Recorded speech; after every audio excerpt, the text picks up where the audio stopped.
Well so good morning, good afternoon, good evening to all of you. कैसे हो आप सभी दोस्तों? तो चलिए आज हमारी रिवीजन सीरीज में हम नेक्स्ट टॉपिक चालू करेंगे और फटाफट एक टॉपिक पे रिवीजन करेंगे और वो है एडवांस रूलिंग। आई रिपीट, वो है एडवांस रूलिंग।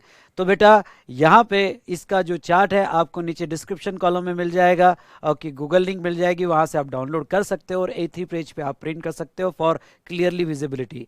और आप ज्वाइन कीजिएगा हमारा channel think GST, think Vishal sir, V smart academy का चैनल पे तो आप हो ही, okay, as well as think GST, think Vishal पर विशाल सर ये चैनल ज्वाइन कीजिएगा। वहाँ कंटिन्यूस आपको रिवीजन सीरीज आती रहेगी। तो चलिए स्टार्ट करते हैं एडवांस रूलिंग ये चैप्टर। चलिए इसका रिवीजन स्टार्ट करते हैं बेटा, एडवांस रूलिंग का। यहाँ पे देखिए एडवांस रूलिंग, इसमें जो अप्लीकेंट होता है जिसे एडवांस रूलिंग लेनी होती है, सबसे पहले तो इसका मीनिंग देखते हैं एडवांस रूलिंग का। सेक्शन 95 में एडवांस रूलिंग डिफाइंड है। Okay, means any decision provided by AR an advance ruling authority और triple AR appellate authority to advance ruling to an applicant on matter or question specified in relation to supply of goods or services both being undertaken or proposed to be undertaken। मतलब क्या? मतलब यहाँ पे ये हुआ कि advance ruling जो है ऐसा कोई भी मैटर जो ओके यहाँ अप्लीकेंट करना चाहता है या प्रपोज टू बी अंडरटेकन करना चाहता है उसके ऊपर वो एडवांस रूलिंग ले सकता है, ओके, फ्रॉम AAR या ट्रिपल AR। नाउ अब समझ लो अप्लीकेंट। अप्लीकेंट एग्जांपल लेते हैं वी स्मार्ट एकेडमी, और वी स्मार्ट एकेडमी को एडवांस रूलिंग है कि भाई उनके पेन ड्राइव क्लासेस जो है ओके वो सप्लाई ऑफ गुड्स में जाते हैं या सर्विस में जाते हैं। ओके, क्यों? क्योंकि पेन ड्राइव में लेक्चर जा रहे हैं, PD में जा रहे हैं, बुक्स जा रही है, पैक जा रहा है, किट जा रही है। ओके, तो क्या वो गुड्स है? अगर गुड्स हो गए तो 12% का GST रेट है, और सर्विसेज हो गए तो यहाँ पे 18% का GST रेट है। तो गुड्स में जाएंगे या सर्विसेज में जाएंगे? तो अप्लीकेंट समझ लो वी स्मार्ट एकेडमी है।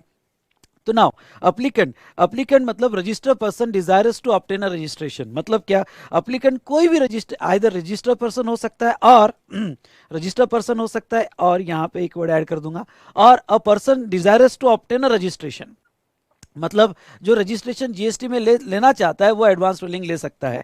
उसके बाद में वो कौन कौन से मैटर पे एडवांस रूलिंग ले सकता है बेटा? सेक्शन 97 में उन्होंने okay matter of advance ruling दिया है, वेरी इंपॉर्टेंट। ओके, ये आप अच्छे से पढ़ के जाना है कि कौन कौन से मैटर पे। एक, क्लासिफिकेशन ऑफ गुड्स और सर्विस, जैसे वी स्मार्ट का ओके यहाँ पे क्वेश्चन है कि उनका जो यहाँ पे पेन ड्राइव क्लासेस है वो गुड्स में जाएगा सर्विस में जाएगा। ओके, क्योंकि गुड्स में जाएगा तो 12%, सर्विस में जाएगा तो 18%।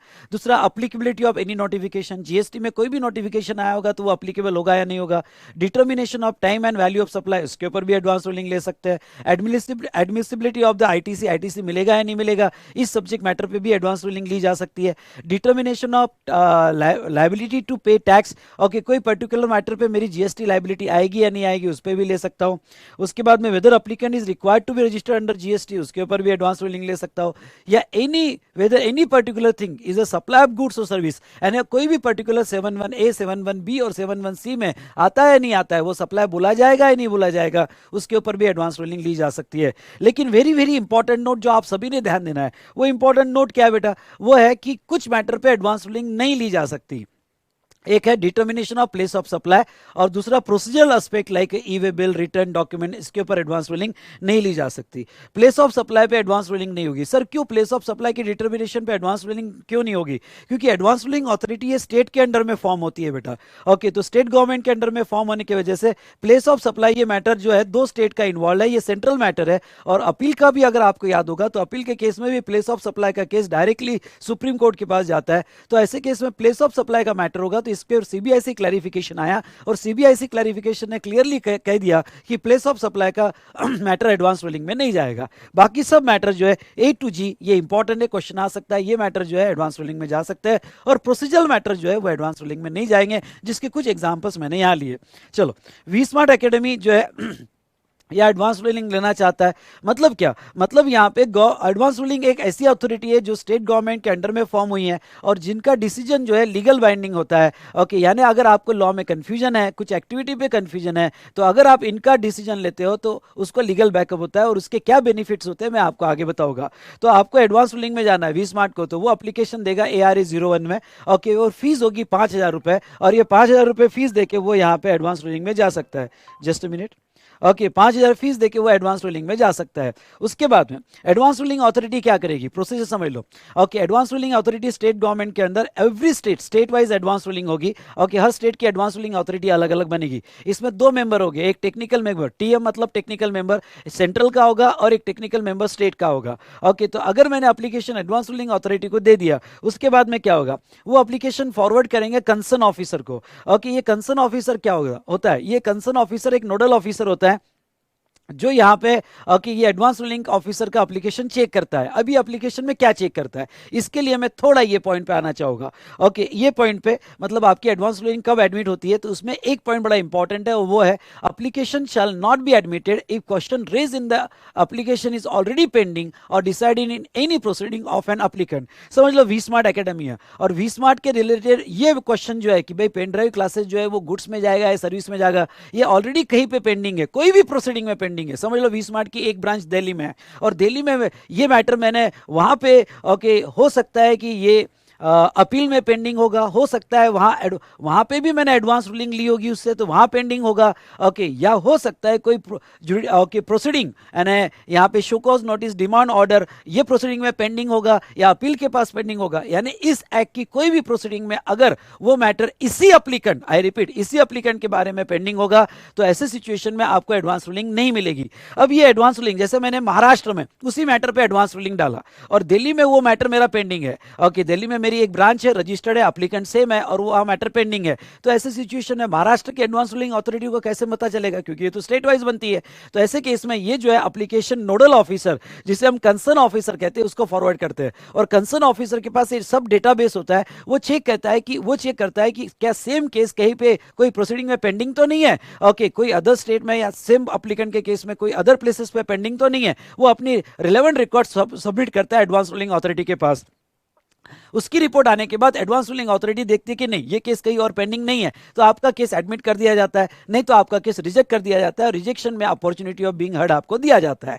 चलिए, अब एडवांस रूलिंग अथॉरिटी के पास केस गया, ओके, नोडल ऑफिसर यानी कंसर्न ऑफिसर का रिपोर्ट आ गया, ओके, और वो केस को आगे बढ़ा रहा है। लेकिन अगर ये दो मेंबर है और डिफरेंस इन ओपिनियन होगा, समझ लो एक मेंबर जो उसका कहना है नहीं ये तो सप्लाई ऑफ गुड्स और 12% में जाएगा, दूसरे मेंबर का कहना है नहीं ये सप्लाई ऑफ सर्विस है, क्योंकि ये मेन प्रिंसिपल कॉन्ट्रैक्ट सर्विस का, इसलिए ये सर्विस में जाएगा, 18% में जाएगा। दोनों मेंबर में कंफ्यूजन है, दोनों एग्री नहीं हो रहे। तो अगर डिफरेंस इन ओपिनियन होगा, तो फिर एडवांस रूलिंग यहां से मतलब या ऑर्डर जो है ये नहीं देंगे, ये मैटर रेफर कर देंगे appellate authority of advance ruling. तो एक सवाल आ सकता है, appellate authority of advance ruling में ओके केसेस कौन सी आ सकती है, तो advance ruling authority advance ruling मतलब authority of advance ruling, AR मतलब अथॉरिटी ऑफ एडवांस रूलिंग में अगर डिफरेंस इन ओपिनियन होगा, तो केस रेफर की जाती है ट्रिपल एआर के पास, यानी appellate authority of advance ruling, इनके पास केस रेफर कर दिया जाता है। चलो, अब समझ लो डिफरेंस इन ओपिनियन नहीं है, तो वो अपना ऑर्डर देंगे। ऑर्डर कैसे देंगे बेटा, आफ्टर एग्जामिनेशन। फटाफट देखो, ओके, मैं पूरा अच्छे से रिवाइज कर दूंगा फास्ट में।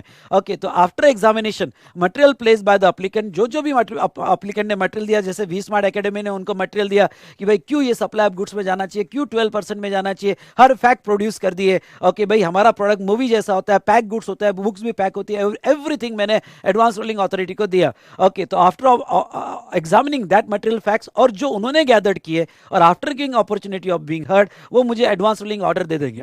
अब ये जो एडवांस रूलिंग ऑर्डर आएगी बेटा, एडवांस रूलिंग दे देंगे, ये इन राइटिंग आएगी और within 90 days from the date of application आएगी। ओके, जैसे ही एडवांस रूलिंग ऑर्डर आ गई, इसका एक कॉपी जो है ओके ये नोडल ऑफिसर यानी कंसर्न ऑफिसर को दे दिया जाएगा, एक कॉपी एप्लीकेंट को भेज दी जाएगी, और एक कॉपी जो है जो मेरा जुडिक्शनल ऑफिसर है, जैसे पुणे का जो जुडिक्शनल ऑफिसर है उसको दे दिया जाएगा। ये नोडल ऑफिसर बेटा अलग होता है, ये जो होता है ये सिर्फ ये चेक करता है कि ये बंदे के अगेंस्ट में कोई प्रोसीडिंग पेंडिंग है या नहीं है, और जुडिक्शनल ऑफिसर यानी मैं जिसके वार्ड में आता हूँ, जिसके एरिया में आता हूँ, वो जुडिक्शनल ऑफिसर होगा। सबको एक एक कॉपी चले जाएगी कि हमने एडवांस रूलिंग दे दी है, और ये पर्टिकुलर जो एक्टिविटी है आइदर ये सप्लाई ऑफ गुड्स में क्लासीफाई हो जाएगा या सप्लाई ऑफ सर्विस में क्लासीफाई हो जाएगा। फायदा ये बेटा कि अगर मुझे एडवांस रूलिंग मिल गई, तो ये ऑफिसर पे बाइंडिंग हो जाती है, और बाइंडिंग मेरे अगेंस्ट ऑफिसर जो है मेरे अगेंस्ट में एक्शन नहीं ले सकता। तो ये बहुत बड़ी इंपॉर्टेंट बात हुई। जो आगे मैं बताऊंगा। चलिए, अब बेटा जो एडवांस रूलिंग आई, प्रोसीजर समझ लो। जो एडवांस रूलिंग आई, ओके, हो सकता है कि एडवांस रूलिंग अपीलेंट के अगेंस्ट में आई, मतलब ओके एडवांस रूलिंग आई कि नहीं ये सप्लाई ऑफ सर्विस में जाएगा, 18% में जाएगा, तो अपीलेंट उसके अगेंस्ट में अपील फाइल कर सकता है, यानी एक चांस मिलता है और उसके अगेंस्ट में अपील फाइल कर सकता है। ओके, अपील का फॉर्म होगा ARA 02। ओके, सेक्शन 100 में अपील जाएगी, ओके, ट्रिपल AR के पास, मतलब appellate authority of advance ruling के पास ये अपील जाएगी। 30 डेज में मुझे अपील फाइल करना पड़ेगा। एक्सटेंशन अगर जेन्युइन कॉज हो गए, ओके, रीजनेबल कॉज हो गए, तो 30 दिन का एक्सटेंशन मिलेगा और 10,000 की फीस मुझे पे करनी पड़ेगी अगर मुझे आगे जाना है। चलो सेकंड एग्जांपल लेते हैं कि बेटा ये जो ऑर्डर आई है ये जो ऑर्डर आई है ऑफिसर के अगेंस्ट में आई है, मतलब यहाँ पे ऑफिसर को लगता है कि ये गुड, ओके, ये सर्विस में जाना चाहिए पर गुड्स का ऑर्डर आ गया, ये सप्लाई ऑफ गुड्स है और वो ऑर्डर आ गया, तो ऑफिसर भी इसकी अपील फाइल कर सकता है।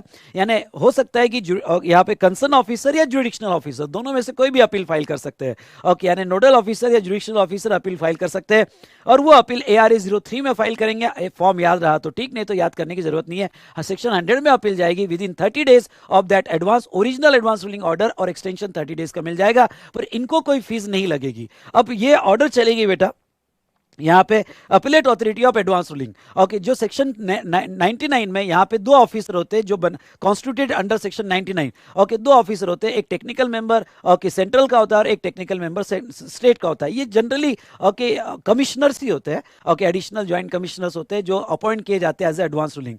लेकिन अब एक बात बता दूं, इनमें भी अगर डिफरेंस इन ओपिनियन आ गया तो फिर यहाँ पे ओके ये माना जाएगा कि ये एडवांस रूलिंग प्रोसीड नहीं हो सकती और it shall be deemed that no advance ruling can be issued in respect of given question. मतलब क्या, आपके क्वेश्चन पे अगर इनमें भी डिफरेंस ऑफ ओपिनियन आ गया तो फिर ये मान लिया जाएगा कि आपके क्वेश्चन पे एडवांस रूलिंग नहीं मिल सकती है। चलो अब दूसरा ऑप्शन लेते हैं कि इनमें डिफरेंस ऑफ ओपिनियन नहीं आया। अगर डिफरेंस ऑफ ओपिनियन नहीं आया तो अपॉर्चुनिटी ऑफ बीइंग हर्ड दिया जाएगा। ओके, और अपॉर्चुनिटी ऑफ बीइंग हर्ड देके यहाँ पे सेक्शन 101 में एडवांस रूलिंग ऑर्डर फाइनल होगी बाय ट्रिपल AR। ये कितने दिन में फाइनल होगी बेटा, तो ये 90 डेज में फाइनल होगी from the date of filing the appeal. Very important, 90 days में फाइनल होगी from the date of filing appeal. अब ये ट्रिपल AR क्या करेगा, ट्रिपल AR बेटा ओरिजिनल ऑर्डर को आइदर कंफर्म कर देगा कि नहीं ओरिजिनल ऑर्डर जो है वो सही है, या ओरिजिनल ऑर्डर को मॉडिफाई कर देगा। बस ये दो ही काम करेगा, ओरिजिनल ऑर्डर को कंफर्म करेगा या मॉडिफाई करेगा एग्जामिनेशन करने के बाद। और बेटा उसका एक कॉपी जो अप्लीकेंट को भेज देगा, दूसरा कंसर्न ऑफिसर को भेज देगा जो नोडल ऑफिसर कहा जाता है, तीसरा जुडिशनल ऑफिसर को भेज देगा, और टू द AAR मतलब ओरिजिनल एडवांस रूलिंग अथॉरिटी जो थी उसको भी एक कॉपी भेज देगा। उसके बाद में एक पॉइंट आपने ओके यहाँ पे देखना बहुत जरूरी है, और वो कौन सा पॉइंट बेटा, important note. Okay, ruling given by AAR और triple AR will not be applicable, will be applicable only within the jurisdictional concern state और यूनियन टेरिटरी। क्योंकि ये state wise advance ruling authority बनी है, इसलिए ये एडवांस रूलिंग अगर यहाँ पे दिया गया तो इसी स्टेट को अप्लीकेबल होगा। मतलब क्या, मतलब समझ लो मेरा वी स्मार्ट का ब्रांच ओके दिल्ली में, मैंने वहां रजिस्ट्रेशन करवाया, गुजरात में है, ओके, मैंने यहाँ एडवांस रूलिंग ले ली कि भाई मेरा गुड्स जो है वो यहाँ पेन ड्राइव क्लासेस जो है गुड्स में क्लासीफाई होगा, तो पेन ड्राइव क्लासेस गुड्स में क्लासीफाई होगा, 12% में क्लासीफाई होगा, मैंने यहाँ एडवांस रूलिंग ले ली, तो ये ओके यहाँ पे उसको बाइंडिंग नहीं है जो मेरा गुजरात में रजिस्ट्रेशन है, जो मेरा दिल्ली में रजिस्ट्रेशन है। यानी मतलब मेरा ओके गुजरात का ऑफिसर जो हमारा ओके वी स्मार्ट का गुजरात में रजिस्ट्रेशन है उसके अगेंस्ट में एक्शन ले सकता है, या दिल्ली में रजिस्ट्रेशन है उसके अगेंस्ट में एक्शन ले सकता है, क्योंकि ये एडवांस रूलिंग इसी स्टेट के ऑफिसर को बाइंडिंग रहेगी। ओके, ये बहुत इंपॉर्टेंट पॉइंट था। उसके बाद में कुछ इंपॉर्टेंट सेक्शन देखते हैं बेटा, सेक्शन 102। ओके, सेक्शन 102 क्या कहता है, rectification of advance ruling. Okay, advance ruling authority ने जो भी ऑर्डर दिया है क्या वो अपनी ऑर्डर रेक्टिफाई कर सकते हैं? यस, कर सकते हैं, अगर वो मिस्टेक अपरेंट फ्रॉम रिकॉर्ड होगी। I repeat, mistake apparent from record होगी तो वो यहाँ पे रेक्टिफाई कर सकते हैं। अपरेंट फ्रॉम रिकॉर्ड मतलब इजीली दिख रही है कि ये मिस्टेक है। दूसरा, ये एरर जो है वो जो भी एरर हुई है वो error notice bye owner sorry error notice bye their own, उनको खुद को पता चला, या कंसर्न ऑफिसर या जुडिशनल ऑफिसर या एप्लीकेंट वो एरर उनके ख्याल में लाके देगा। ये रेक्टिफिकेशन जिस दिन ऑर्डर दिया वहां से 6 महीने के अंदर कर लिया जाएगा, और रेक्टिफिकेशन की वजह से अगर टैक्स बढ़ जाता है या आईटीसी कम हो जाता है तो अपॉर्चुनिटी ऑफ बीइंग हर्ट दिया जाएगा। उसके बाद में applicability of advance ruling, section 103, very very important. Advance ruling अगर दे दी गई तो it is binding on the applicant who had sought it, यानी जो एप्लीकेंट ने एडवांस रूलिंग ली उसको ही ये एडवांस रूलिंग बाइंडिंग होगी। समझ लो वी स्मार्ट ने एडवांस रूलिंग ली और एडवांस रूलिंग ये मिल गई कि भाई पेन ड्राइव क्लासेस जो है वो सप्लाई ऑफ गुड्स में, I repeat, pen drive classes जो है वो सप्लाई ऑफ गुड्स में जाएगा और 12% का जीएसटी रेट लगेगा। ओके, ये एग्जांपल ले रहा हूँ, actually pen drive classes supply of services है, इसलिए सवाल मत पूछना, लेकिन पेनड्राइव क्लासेस ये जो है ओके यहाँ पे 12% में एडवांस रूलिंग मिल गई, तो फिर ओके इस एडवांस रूलिंग का फायदा दूसरी एकेडमी नहीं ले सकती है, इस एडवांस रूलिंग का फायदा सिर्फ वी स्मार्ट ले सकती है बेटा। ओके, तो ये उनको ही बाइंडिंग है हु सॉट इट, और कंसर्न ऑफिसर या जुडिशनल ऑफिसर उनको बाइंडिंग रहेगी, ये वी स्मार्ट के अगेंस्ट में एक्शन नहीं ले पाएगी। हाँ, उनको अपील में जाना है तो AAAR के पास जा सकते हैं, पर वो जहां तक है ओके यहाँ पे एक्शन नहीं ले पाएंगे। ओके, ऑर्डर इज इनऑपरेटिव, यानी जो एडवांस रूलिंग ऑर्डर दी वो इनऑपरेटिव कब होगी? इफ लॉ, फैक्ट्स या circumstances supporting the advance ruling have change, मतलब लॉ बदल गया, अमेंडमेंट आ गया, सर्कमस्टेंसेस बदल गए, या कोई सुप्रीम कोर्ट का डिसीजन आ गया, फैक्ट्स बदल गए, ओके, तो फिर वो सिचुएशन में एडवांस रूलिंग इनऑपरेटिव हो जाएगी और ऑफिसर मेरे अगेंस्ट में एक्शन ले पाएगा। उसके बाद में section 104, advance ruling to be void in certain circumstances. Okay, जो भी एडवांस रूलिंग ली गई बाय ओके AAR या AAAR, ये वॉइड एब इनिशियो हो जाएगा अगर ये फ्रॉड या सपरेशन ऑफ मटेरियल फैक्ट्स या मिस रिप्रेजेंटेशन ऑफ फैक्ट्स की वजह से लिया गया, तो वो advance ruling void ab initio हो जाएगा। और all the provision of this act और rules are applicable as if advance ruling had never been given an opportunity of being okay heard is required in this case. उसके बाद में यहाँ पे section 105, power of authority of appellate authority. Okay, तो यहाँ पे advance ruling की authority advance ruling authority और appellate authority of advance ruling की इनकी पावर क्या है? इनकी पावर बिल्कुल सिविल कोर्ट जैसी रहेगी, फॉर डिस्कवरी और इंस्पेक्शन ऑफ फॉर डिस्कवरी और इंस्पेक्शन और या स्लैश चाहिए, और enforcing the attendance of any person and examination if on होथ, और ओके यहाँ पे compelling of books of account and other records. Okay, तो ये जो है यहाँ पे ये उनकी पावर एग्जीक्यूट करने के लिए सिविल कोर्ट जैसे उनके पास पावर रहेगा और उनकी प्रोसीडिंग जुडिशियल प्रोसीडिंग ही मानी जाएगी। उसके बाद में procedure of authority and appellate authority, तो अथॉरिटी और appellate authority shall subject to provision of this chapter have power to regulate his own procedure. ये कोई इतना इंपॉर्टेंट सेक्शन नहीं, तो ये पूरा रिविजन हमने देखा यहाँ पे एडवांस रूलिंग का। मेन पॉइंट बस इतना रखना, प्लेस ऑफ सप्लाई, इस पे क्वेश्चन आ सकता है या एमसीक्यू क्वेश्चन आ सकता है। पीओएस का मैटर एडवांस रूलिंग में नहीं जाता है क्योंकि वो स्टेट अथॉरिटी है, स्टेट गवर्नमेंट के अंडर में बनती है। ओके, और वो उसी स्टेट में बाइंडिंग है। तो इस तरह से हमने पूरा चैप्टर एडवांस रूलिंग का यहाँ पे देखा बेटा। ओके, तो ये थी revision regarding to advance ruling. अगर आपको अच्छा लगा होगा तो जरूर यहाँ पे कमेंट दीजिएगा, सो दैट सभी स्टूडेंट्स को इसका बेनिफिट होगा, और लाइक जरूर कीजिएगा। सो बेटा thank you to all of you. Done.